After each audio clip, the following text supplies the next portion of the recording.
sou Silvia Sá, estamos aqui no Sindre. Eu sou a Carol Duval e hoje a gente tem o prazer de conversar com o Dr. Hansel Soto, que acabou de fazer uma palestra fantástica sobre neurodesenvolvimento infantil. Muito obrigado pelo convite, um prazer estar com vocês e dialogar juntos, né? Dr. Hansel, ele é neuropsicólogo. Neuropsicólogo. E está morando em Natal, no Rio Grande do Norte, fazendo pesquisa na UFRN, mas ele é de Cuba, né? Eu sou cubano. Cubano, chegou aqui na pandemia. Conta um pouquinho da sua história pra gente. Eu cheguei em 2020, logo após começou a pandemia, e dali para cá foram 3 anos. Um ano deu para morar em Cuba com o ensino remoto e tal. E estou aqui desde janeiro de 2022 até agora. A intenção é virar potiguar mesmo, que virar por aqui. Que delícia!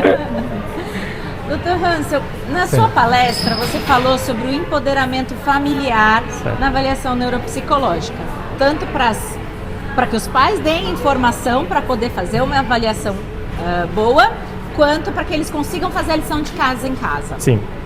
Nesse momento difícil da avaliação neuropsicológica, vocês levam em consideração a saúde mental dos pais? Pois é, com certeza. A gente, digamos, dentro da avaliação, acho que em primeiro lugar essa perspectiva de incluir a família, a gente dá muito valor, né? A gente inclui a família como agentes importantes, né, que vão impactar no desenvolvimento dos filhos e como atores, agentes importantes, como eu falei na palestra, né, para levantar toda a informação que vai auxiliar o profissional para a impressão diagnóstica sobre esse desenvolvimento e para participar na intervenção precoce, né?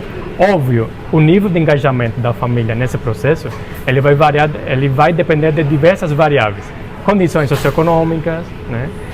Condições também de estados de saúde, estados emocionais, e a gente sim tem alguns instrumentos, questionário para avaliar, né, certos estados de ansiedade, depressão que possam, digamos, incidir em todo esse processo de acompanhamento do desenvolvimento infantil. Agora, uma vez que é detectado, óbvio, precisa de uma atenção pelo profissional direcionado aos adultos, né? É um trabalho que, na medida que eles se fortalecem, eles vão conseguir incidir sobre o lactente, sobre a criança de melhor forma, vão conseguir seguir as diretrizes, né, as orientações da equipe médica, da equipe profissional. Então, não é um elemento menor. Realmente, a gente fica não só na entrevista, no acolhimento, né, na escuta dessas angústias, preocupações dessa família, dá para perceber, digamos, na observação que a gente sempre faz, desse estabelecimento de comunicação entre a mãe e o bebê, né, o nível de paciência que tem essa mãe para guardar a resposta do bebê, né, para ver como o bebê provoca essa interação ou não, então como ela reage, responde, fica procurando constantemente, né, esse vínculo, né, criando esse vínculo. Então isso realmente a gente tem, digamos, diversas ferramentas para detectar esse momento e, óbvio, a gente fica muito de olho, né, para de alguma forma contribuir ao bem-estar emocional dos pais e que eles se convertam, digamos, em processos ativos, em agentes executores de toda, né, ao conhecimento da equipe profissional. E a gente está falando aqui de um desenvolvimento típico, né? Sim. Do desenvolvimento esperado. Quando chega uma criança, um bebê, que logo de cara já observa que tem ali alguma questão que precisa ser melhor avaliada, né? Um risco ali para um TEA, por exemplo, né? Um autismo. E não tem ainda abertura com esses pais, a mãe ainda está ali num processo de uma negação muito, né, forte. Como é feito esse trabalho? É um trabalho muito cuidadoso. Na verdade, a gente precisa levar em considerações uma série de crenças, né, preconceitos culturais, estilos de vida diferentes. Não é o mesmo a família que mora na cidade da que mora no interior. Então a gente tem que ficar primeiro com uma empatia, né, com todas essas condições que fazem parte da cultura na que se desenvolve a criança. né? Óbvio, o TEA, né, tem sido das condições clínicas que mais tarde chega para a avaliação, né? Demora para a avaliação, para a identificação precoce, e isso, digamos, é uma situação que a gente não quer, a gente quer detectar o mais cedo possível para começar uma intervenção. E o TEA, assim, sobretudo casos leves, casos que não tenham uma expressão mais evidente das suas dificuldades, digamos que ele demora em chegar à equipe profissional pela resistência, né, que os familiares podem fazer de, digamos, encarar um certo diagnóstico e tal. Mas digamos que é uma situação que a gente consegue trabalhar com certa facilidade, porque a gente está no lugar de apoio completamente, então é muito fácil você colocar como, dar a entender às famílias, né, que o profissional está para acompanhar de ali para frente, né, todo o desenvolvimento desse caso, e a gente vai ser, digamos, uma fonte, uma rede de apoio, vai ser um elemento positivo, visando que a criança, né, melhore seu desenvolvimento. Você acredita que é um dos diagnósticos mais difíceis de passar para os pais, o do autismo, assim, por ser um espectro, né? Algo ali muito clínico, você acha que é um transtorno realmente que ainda não estão estabelecidos os marcadores, né? Não está configurado como uma doença, como uma enfermidade, o termo. Então, digamos que isso, quando se diagnostica, digamos, se estabelece um diagnóstico genético, uma enfermidade, a família fica com certo alívio, né? Como não tem brecha para se fez algo mal na criança e tal, né? Óbvio, né, condições mais clínicas sempre dão certa preocupação se podia ter sido de outra forma, não, mas o autismo ele tem uma trajetória já descrita, né, dentro como transtorno do neurodesenvolvimento, então mesmo que a família esteja participando, se engajando e tal, digamos, tem certa predisposição para manifestar os sintomas. Então, mesmo que eu responderia que sim, por um lado, digamos, seria difícil, né, para comunicar aos pais, mas por outro eu acho que tem muito a fazer, né? Tem muito a fazer, eu acho que é o mais importante, para além do diagnóstico. Acho que o diagnóstico é importante, óbvio, não estou negando ele, mas a gente também traz um perfil de fortalezas e fragilidades do caso. A gente apresenta isso para as famílias, né? Não é, seu filho tem autismo e fica um diagnóstico circular, onde tudo se explica por essa condição, por essa etiqueta. A gente mostra um perfil de fragilidades e fortalezas com base na avaliação, com base na exploração de diversos domínios sensoromotores, cognitivos, pessoais do lactente, do bebê. E digamos que isso dá um leque de possibilidades para essa família conseguir cuidar dessa criança de uma forma diferente, respeitar, né, certos, digamos, se tem uma resposta de hiperatividade a estímulos sonoros altos, visuais, enfim, dá para eles ser mais compreensíveis com a condição que está tendo a criança, o filho, e eles participarem com maior propriedade de todo esse processo. E falando como a gente está falando de intervenção precoce, está falando de bebês, né? Uhum. E quando a família não está na mesma página, quando eles, a mãe está caçando pelo em ovo, está procurando coisa, mas não... Como que vocês abordam? Olha, é muito difícil. É muito difícil a gente... Eu vou falar um pouco da minha experiência lá no México, onde eu trabalhei num serviço de neurodesenvolvimento.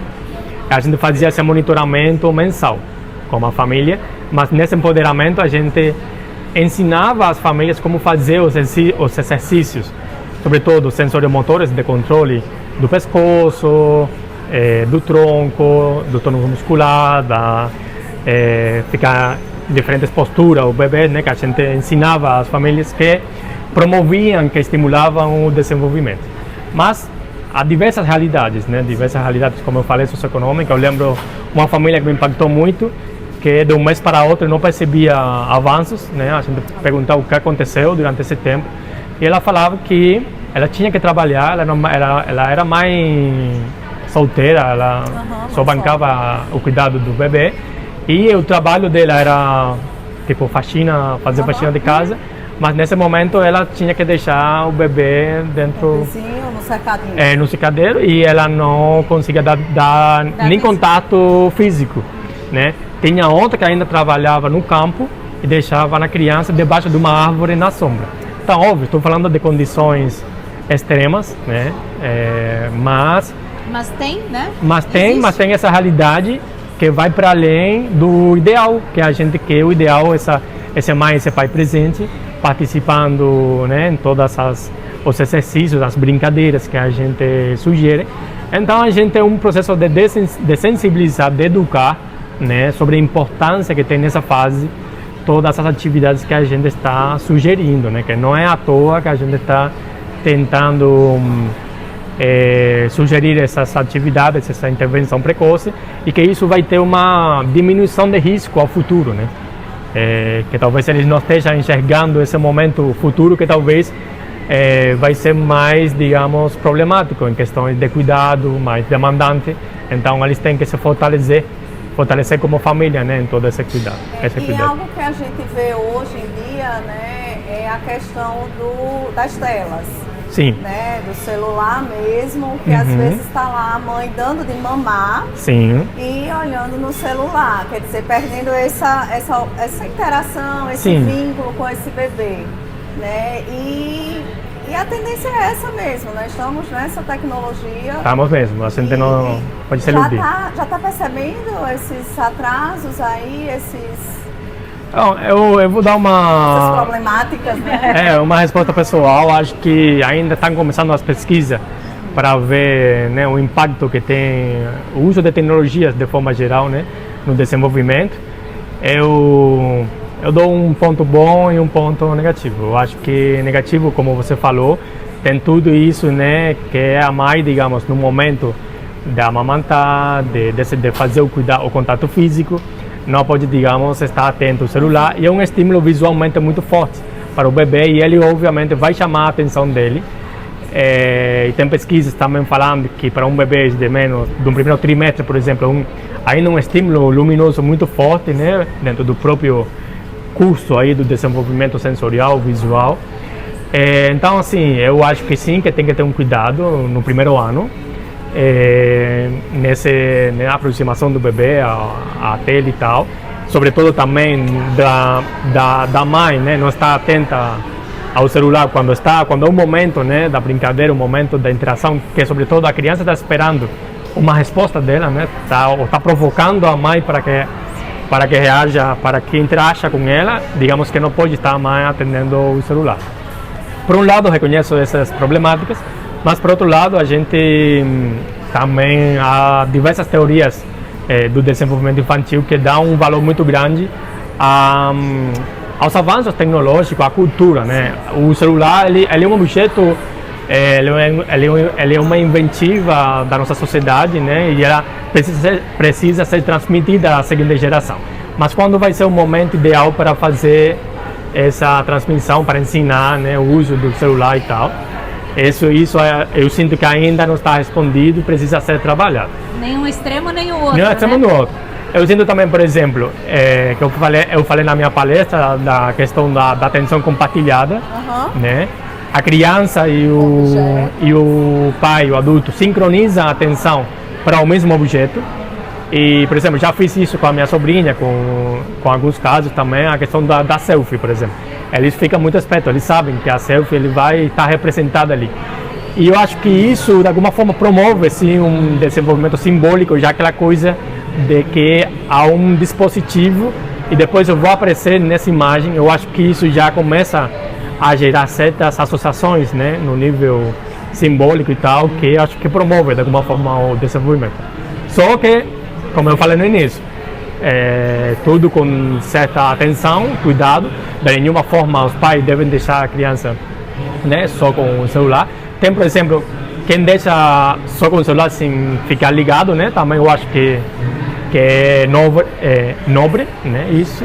A criança brinca, que está chamando, acho aí faz sentido, digamos, não tem um perigo, mas a questão é o estímulo visual, né, o estímulo visual. E já a criança, digamos que acima de 2 anos, que já fala e tal, a questão dos videojogos e a questão dos vídeos, né, também. Acho uma situação que, por um lado, os pais veem que a criança está se acalmando, está tranquila, mas o que precisamos responder é até que ponto ela está aprendendo formas de regulação do comportamento, formas de regulação da emoção, porque é um período onde há uma certa habilidade emocional, a criança está chorando, está feliz, está com raiva em questões de segundo, e até que ponto esse vídeo, né, está ensinando ela formas de se autorregular, formas de interagir também. Então, digamos que precisa do cuidado também, do tempo e tal. Mas não tem, pelo menos eu não sei dar uma resposta absoluta, né? Nem sim, não, nem até aqui, começa aqui. Eu acho que tudo isso são pesquisas em andamento, né? E precisamos digamos, ser flexíveis, né? Para ver o que os dados estão falando. Eu acho que tem para ambas coisas, né? Do lado bom e do lado positivo, de que possa, digamos, ser um mediador para impactar sobre o desenvolvimento.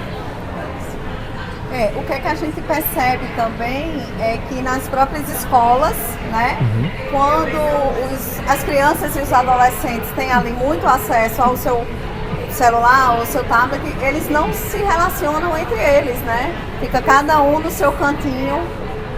Isso, digamos, já é uma criança maior, né? Sim. Criança já de etapa escolar, óbvio. Imagina os professores, educadores lidando com toda essa problemática, mas é a mesma coisa, né? É um espaço de pares, né? De interagir com pares. Não é interagir com o pai que te consente, que te entende, que te compreende, né? É na hora também de se autorregular para não fazer, digamos, um comentário inadequado, para você ser também fazer essa sincronia na comunicação com os pares. E se você está então na tela, né? Nessa uma atividade individual, né? Você está perdendo de desenvolver habilidades, nesse caso sociais, né? Habilidades de relacionamento, de respeito de normas, né? Normas éticas e tal. Eu acho que sim, os educadores devem incidir nisso, tentando, digamos, controlar a situação, né? De alguma forma. E quando os pais perdem esse período de intervenção precoce? Sim. Tá tudo perdido? Por suposto que não, né? Claro que é uma situação não desejável. Eu falava na minha palestra, né? Aquela experiência de pais levando a criança com 3 anos porque está com dificuldades na fala. Isso, todo transtorno, toda dificuldade tem uma história. Ela não surge do nada. Ela não surge de repente, de súbito, só se fosse, digamos, uma questão, sei lá, um acidente, né? Isso que vai gerar um quadro uma súbito. Doença ali. Mas as questões do neurodesenvolvimento, elas têm um percurso, né? Então, digamos que não é desejável que o profissional perca a oportunidade de acompanhar e de identificar esse percurso. O prognóstico é bem melhor, com certeza, né? Com certeza. Mas agora, chegou com 3 anos, chegou com 5 anos, não passa nada, dali para frente, né? Começa todo um trabalho e, como disse o dito, né? O ditado, mais vale tarde antes que nunca. Tarde do que nunca. Antes tarde do que nunca, né? Então a gente sempre vai trabalhar com o que tem na mão, né? Vai tentar impactar nesse desenvolvimento da melhor forma possível. Eu lembro, por exemplo, que casos que saem da maternidade, já com certa identificação, por exemplo, de prematuridade, alguma doença genética, digamos que são mais fáceis para fazer o acompanhamento. Já tem, digamos, a sugestão de que precisam desse monitoramento e é mais fácil acompanhar. Não tem tanta resistência. Não tem tanta resistência. Mas o problema está porque sai saudável e começa, digamos, a se dar bem com os primeiros marcos do desenvolvimento, ano e tal, mas as alterações são mais sutis, né? E há realmente uma demora para procurar ajuda, para ir no atendimento profissional, mas a gente, digamos, está aberto para todos os cenários, né? A gente precisa trabalhar acima do que chegar. No caso do autismo, Hansel, o que é que a gente vê? Que quando é um autismo leve, ele de alguma forma é negligenciado. Pois é. E quando é um autismo mais severo, ele de alguma forma é desacreditado. Não vai aprender, não vai adiantar. Então é um trabalho que a gente tem aí que, né, olhar, porque são os dois quadros que eu vejo que mais sofrem. Com certeza, o TEA leve eu acho que é o que mais resistência vai dar nos pais, né? Vai dar aquele benefício da dúvida, acho que está tudo bem, né? E talvez é um amigo da família que faz uma observação, né? Que não está com essa implicação emocional e fala, eu acho que tal comportamento estaria para observar, vamos investigar, né? Aquela brincadeira está muito isolada, ela não está se dando bem com pares e tal, vamos ir atrás procurar, né? Então eu concordo, né? Mas é um trabalho, eu acho que a gente precisa tirar o peso da criança e da família. Sim. Eu acho que o peso tem que estar na sociedade e também do profissional. Implicar no todo profissional. mundo. É todo mundo. É um trabalho todo mundo. de educação, um trabalho que pode ser, por exemplo, lá em Cuba, no meu país, eu acho que eles têm entendido isso muito bem. Por exemplo, a televisão, ele faz muito spoiler, faz muito propaganda, para se dizer, mas com conteúdo educativo, médico e tal. Óbvio, tem as suas limitações, mas vai educando, sabe? Vai educando a família, vai sendo uma informação que chega por diferentes vias, né? E a família, digamos que vai digamos, ganhando em conhecimentos para visualizar o comportamento da criança, né? E tomar as decisões. É a questão da informação, né? Assim, quando é uma coisa muito distante, que ninguém fala, assusta, né? Pois é. Quando você já tem na sala um colega, alguém ali, né? Fica mais, e aí você fica mais vai fácil. entendendo e vai Fica mais conseguindo. Agora, você tem alguma estratégia para aquele amigo, vizinho, professor, aquele conhecido? Como que ele aborda a família para falar, olha, vamos investigar, vamos fazer uma possível intervenção? Fica difícil dar uma dica, né? Uma única dica.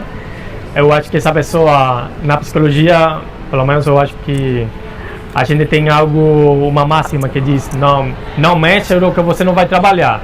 Então, se você já vai dar sugestão, observação, tente pelo menos ir atrás, por exemplo, do serviço, se documentar melhor, para quando você faça a observação, não deixar a angústia, assim, não deixar o problema no ar, falar, eu observei aquele dia, estou observando agora, eu sei que tentar esse atendimento aqui na cidade, se eu posso te acompanhar, que a gente vai junto, eu acho que seria uma forma, digamos, cuidadosa de abordar o problema. Não fazer, digamos, a observação de forma ligeirinha, de forma descuidada, né? Jogar a bomba e sair correndo, né? Jogar a bomba, com certeza.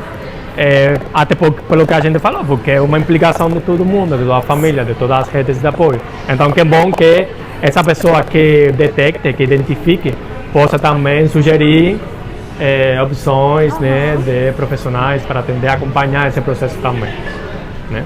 Já chegar ali apresentando e se colocando disponível. E se colocando na disponibilidade, né, para ajudar. Eu acho que pode ser um caminho, né?